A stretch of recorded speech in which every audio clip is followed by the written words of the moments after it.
We finally got one, 6800 XT. It's a day late, but better late than never. Because we pay for these things ourselves, we don't get freebies. We tend to get them on day of release or the day after release. But it's here now, so let's get this open and see what it comes with.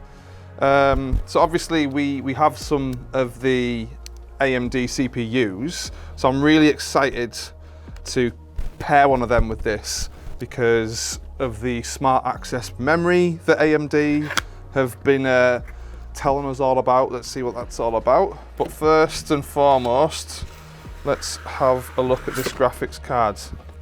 So a little bit of foam. Obviously, you get your quick start guides. So they always come in an anti-static bag because, as we all know, static and PCs don't tend to go together quite well.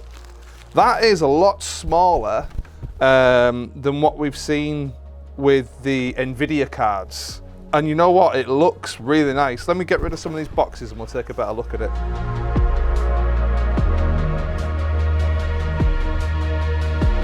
So that's literally it. That's all that comes in the box. It is your graphics card, but I guess that's all you need. It's pretty heavy, to be honest. It is hefty. It's a full metal design. There's no plastic on this.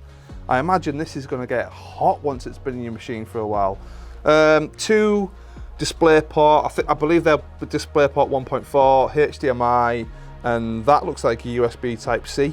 So it's got GDDR6 memory, it's got hardware ray tracing, a lot of ray tracing we're seeing in games these days, which is great. DirectX 12 Ultimate, obviously.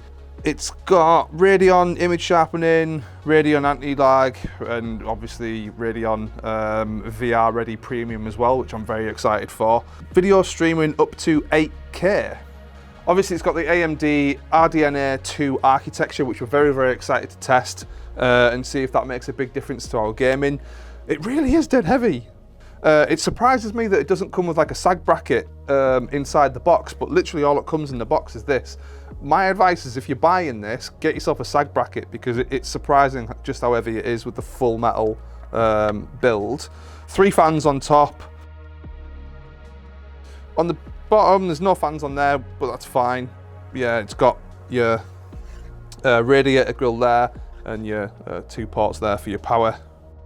So this is VR ready. Obviously we're fans of the Valve Index headset. You saw us with Star Wars Squadrons a couple of weeks ago. I'd like to maybe test that out with the Valve Index VR. Probably a video coming very soon on that. But what I'm going to do is I'm going to compare this to a 3080 and a 5700 XT. So one thing that we do know about the 3080s is with some sizes of case, they don't actually fit very well because they're very, very big. Compare the size of that. It is significantly smaller than the MSI Gaming X Trio 3080. So if you have a smaller case, a smaller build, then this card might be for you. It's really significant how much smaller it is when we put them both up there together, and you can kind of see it's a good like 2 inches shorter, maybe half an inch this on the width as well. That really excites me because for people who are using ITX builds, this is probably going to fit inside your build a lot easier. This is the 5700 from previous generation. It's a lot smaller than that as well. It's tiny. The build quality as well, I mean, just to compare the two, obviously this is all metal.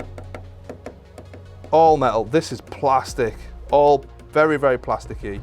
It's 3 fans design, again, very, very good for cooling. But yeah, the really big surprise for me is just how tiny it is, just how small it is, but how heavy it is. I mean, my advice would be to buy yourself a sag bracket, or alternatively, stand it upright in your build if you can do that with your case. I mean, other notable things, I can't really see if there's any RGB, any lighting on this. I mean, obviously we have on the 5700 XT these little areas where the RGB comes through, and then on the 3080 there's a little bit here, and then obviously on the side there, and the MSI lights up on the Gaming X Trio version. 6800 XT, I literally can't see anywhere where it lights up or has any RGB. And I'm a big fan of RGB. Even like this red bit here, I think it's just like paint. I don't think it's actually, oh no, hang on, the Radeon little bit there, I think might light up. And potentially the center of the fans, I can't really tell. If it doesn't light up, I'll be disappointed. I like RGB.